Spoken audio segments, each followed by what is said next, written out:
and welcome to Myth Monsters. My name is Erin and I'll be your host for these little snack bite-sized podcasts on folklore and mythical monsters from around the world. These podcasts focus on the actual cryptids, folklore and mythic monsters from global mythology, rather than focusing on full stories of heroes and their big adventures. I'll also be dropping in some references that they have to recent culture and where you can see these represented in modern day content so that you can learn more and get as obsessed as I am about these absolute legends of the mythological world. This is the last banked episode I have whilst I am writing for weeks again, so I hope you're happy. I do hope you're enjoying the first few episodes of this season so far though. I've got a bunch of really cool monsters lined up for this year and I'm really excited to get them out there. I have noticed recently whilst I've been recording my voice is starting to veer off into some distant land. I'm trying my best. It's like a very strange stage fright, I think. But also I had a sinus infection from Christmas that has just not gone. I'm recording this on the 16th of January and we're still in recovery, so it's not the best shout. But anyway, enough chitter chatter. Moving on to the monster of this week's episode, we're heading over to Slavic Europe for a monster that is only sometimes a monster, really, and looking at a household spirit, the Domovoy. So what is a Domovoy? A Domovoy is described as a household spirit within Slavic mythology and is considered the guardian spirit of the home and the family that lives there. They are always male spirits, and they are most commonly referred to as an old man, no taller than a 5-year-old child. He would have a long grey or white beard and hair that's massively way too long and unkempt, as well as hair covering his entire body, with glowing eyes, and sometimes is even described as having horns or a short tail.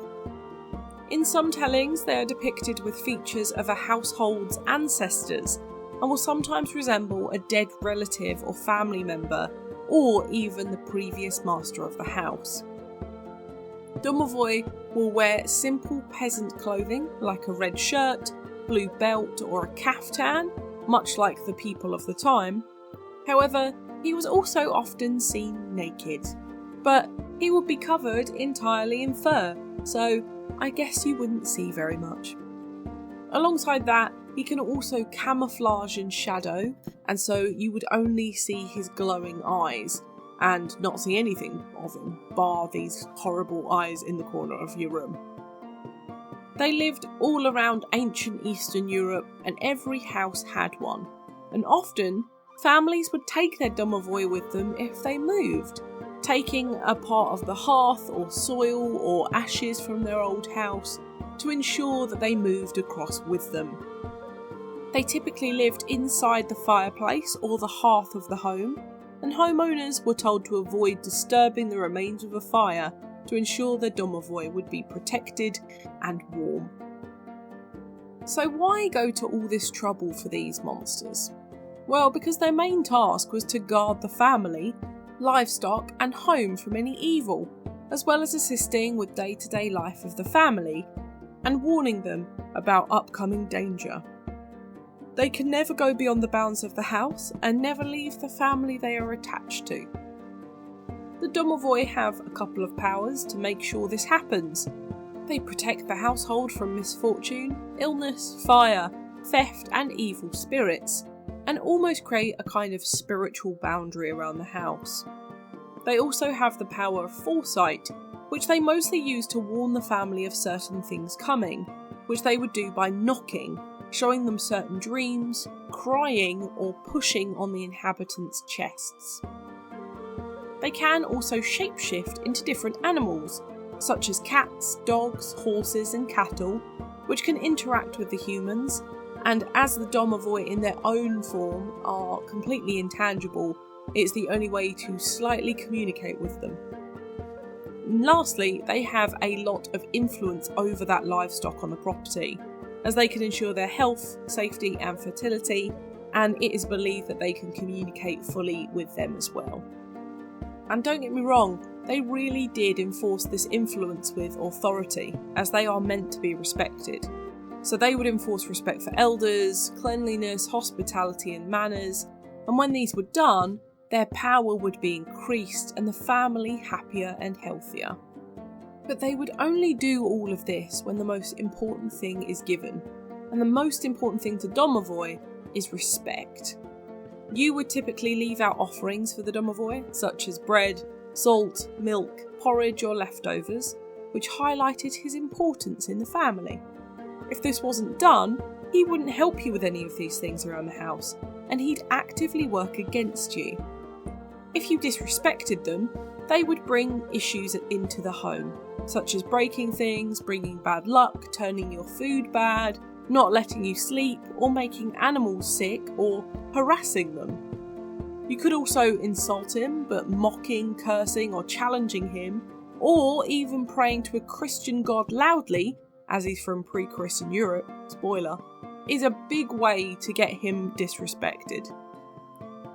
They are severely weakened by chaos, filth, and moral discord, so if you're constantly fighting or the house is always a mess, this can also push them towards this more antagonistic role.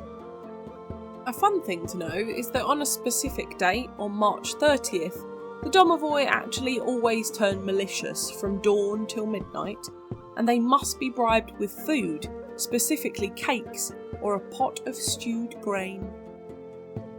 Now, you can't really kill a spirit, but you can kill his spirit by doing all of those bad things and then leaving him behind when you leave. He would then lose the connection to the family and lose all of his life's purpose, where some believe he then fades away. Others believe he will accept a new family if they are decent, if not, causes issues for them. They also can't hurt you though, so maybe that is slightly better in this scenario. They can just kind of curse you and make your life worse, so well, I don't know, maybe that's worse in a way. Lastly, we don't know if they reproduce. However, we do know that the Domovoy have wives. Female Domovoy are called Kikimora, amongst other things. I've covered them in their own episode if you do want to learn more, but they basically were the same deal, just a bit more nightmarish. They protected the home and the hearth together for a family that they are attached to in exchange for snacks and respect. But the Kikimora is slightly different in this instance. I recommend the episode on her if you haven't listened already. Moving into etymology, the word Domovoy is Russian and derives from the Proto-Slavic root dom, meaning house or home. This same root appears across Slavic languages in words for dwelling and household, such as Russian dom, Polish dom, and Czech dum. If these are pronounced differently, I am sorry, by the way. The Polish and Russian are spelled exactly the same.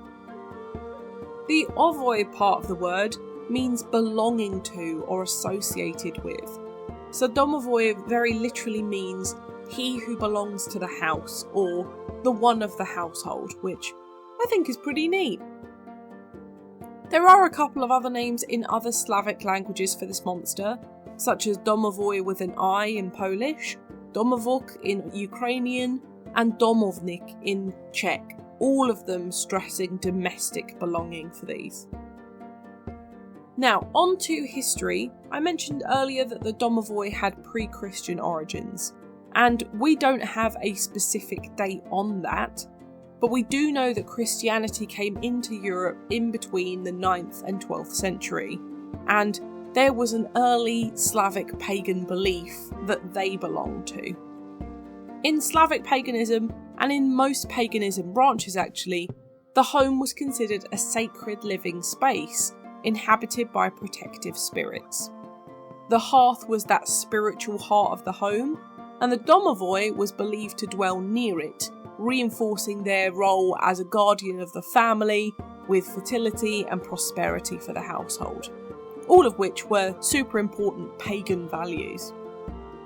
In traditions, when a family built a new house, the eldest would typically enter first because it was believed that the first to enter a new house was destined to die and become the Domovoy for the family. When the family would move, they would brush out the fire, put the ashes into a jar and bring it with them. And when they got to their new house, they would say, "Welcome, grandfather, to the new." To prevent this immediate death of the older person, which I'm sure some people would want to avoid, families could instead sacrifice a goat, a bird or a lamb and bury it under the first stone or log set and go without a domovoy for the time being. But when the time came for that eldest member of the family to die, he would still become the domovoy for the house in the end anyway. A fun note is that if there are no men in the house, or the head of the house is a woman, the domovoy would typically become a kikimora instead, which is the closest female version. Now, when Christianity did come in, however, belief in the domovoy did not disappear, it was just reinterpreted.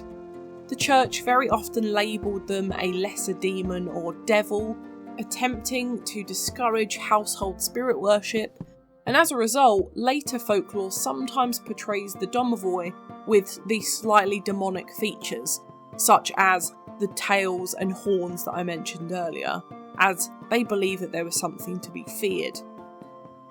Despite this, rural populations continue to honour them in private. The domovoy became a folk spirit rather than a religious one, often existing alongside Christian practices. Prayers might be said to a Christian god, while offerings were still very quietly left for the domovoy. In modern times, belief in them has faded alongside paganism, but they remain a powerful cultural symbol, and they appear in literature, art and children's stories, usually as a representation of the home spirit. Today though, the domovoy is seen less as a supernatural monster and more as a reflection of traditional Slavic values, respect for the home, family, ancestry and the past. Now of course there are a bunch of mythical comparisons for this monster, such as the kikimora herself from Slavic mythology, a super similar monster but actually more evil. They would get into your house, and if it was left untidy, the children neglected, or the husband abusive, it would come and give you nightmares, or just kidnap you. I've done an episode on this one anyway, so go and listen if you're interested. Another similar one is the tomte from Scandinavian folklore, a collector household spirit who lives in the invisible spaces in homes, collecting things and helping you out if you help him out. Boggarts from British folklore are also similar, but again, more malicious versions who come into your house and destroy everything. I've covered boggarts in their own episode, and I'm yet to cover the tomte, so stay tuned for that at some point soon. Now, on to modern media. There's a bit on the domovoy himself, but also on household spirits as a whole, so I've gone down that route to fill this section out this week. For art, have a look at Domovoy by Ivan Bilibin from 1934 for probably the most famous portrait art piece of them. But otherwise, independent stuff is great for this monster. There's a lot of D&D material for this one too, so if you're interested in that, that's a good place to start. In movies, we have Fairies and the Elfkins, Maleficent, Dead Awake, Marianne 2011, The Nightmare, The Nightwalker, Mara, and The Haunting of Mia Moss. For TV, we have The Witcher, The Owl House, Hilda, Let's Go Luna, Queen's Blade, Merlin, Barbie Presents Thumbelina, Disenchantment, The Dragon Prince, Trolls, Gargoyles, Steven Universe, Mr. Bogus, My Little Pony, Friendship is Magic, Rings of Power, Black Clover, Kulipari, An Army of Frogs, Adventures of the Gummy Bears, and Avatar: The Last Airbender. In video games we have ones such as The Witcher 3 Wild Hunt, Kingdoms of Amalur Reckoning, The Legend of Zelda, World of Warcraft, Dragon Age, Touhou Project, Skies of Arcadia, World of Mana, Wildstar, Suikoden, RuneScape, Tales of Symphonia, Shining Force 2, One Way Heroics, Loom, Wild Arms, The Elder Scrolls, Legend of Dragoon, Night Bewitched, Final Fantasy, Dragon Quest, Bravely Default 2, Kingdom of Loathing, and Arcanum of Steamworks and Magic Obscura. My book recommendation this week is For A Study of Household Spirits of Eastern Europe by Ronensa Avila, or The Tradition of Household Spirits, Ancestral Law and Practices by Claude Leconteau, for some really great tips and stories on household spirits. But now it's time for Do I Think They Existed? Look, I love the idea of having a little bloke looking after me if I leave him out some sourdough from time to time, and leave my fireplace alone, obviously. I respect it, but I also don't like the idea of that person having the face of my granddad, you know? I'm going to go with probably not for this one, but I also don't like to try my luck with spirits, and I don't typically enjoy cursing myself with bad luck, so I hope that if I have a Domovoy at home, he is very happy here, and that my cats leave out enough spare cat food for you to eat. It's a really interesting one though, and I've actually had this one in the running order for the last 3 years, but I've moved it because of timeline constraints or overbooking of similar or local monsters, so I'm really glad to have finally got the chance to get this one out. Now I just have to get the Holiday Man, the Holiday Myth Man. I hesitate to say his name just in case children are listening, but adults, you know who I'm talking about, the one that comes on the 25th of December. That one has been waiting to go out into the world like I have planned for the last 4 years. So the Domovoy is the next one. It's 3 years waiting, so hopefully this is the year to get them both out. Anyway, I hope this one does exist. I believe that he truly embodies the belief that a home is a living spiritual space, which I think is a cool concept, and that this is something that thrives or suffers according to the balance between respect, tradition, and also just care given to it, which we should all aim to do in the places we call home, I suppose. But what do you think? Did the Domovoy look after the households of Slavic Europeans? Let me know on social media. I would love to know what you think about this one. A really fun one to cover, as always, and an unsung hero in the monster world. I really like covering this part of the world's mythology because of its uniqueness, the rich culture and the fun monsters behind it, and I really hope you do too. And I know they're covered in The Witcher, but it's never the same. Next week though, we're heading over to Greek mythology, to one of the most famous monsters of all time, and the father of most of them. Come down to Tartarus with me next time for the ultimate demon daddy, Typhon. I'm so excited to cover this one. For now, thank you so much for listening. It's been an absolute pleasure. If you enjoyed this podcast, please give it a rating on the service you're listening on. I've got loads of social media for any questions or suggestions on what monsters to cover next, and I'd love to hear from you. The social media handles for TikTok, YouTube and Instagram are Myth Monsters Podcast, the Twitter's Myth Monsters Pod, and Blue Sky is just Myth Monsters. But all of our content can be found at mythmonsters.co.uk, and you can find us on Good Pods, Buy Me a Coffee and Patreon if you want to help me fund the podcast too. Come join the fun though, share this with your pals, they might love me as much as you do. But for now, stay spooky, and I'll see you later, vibes.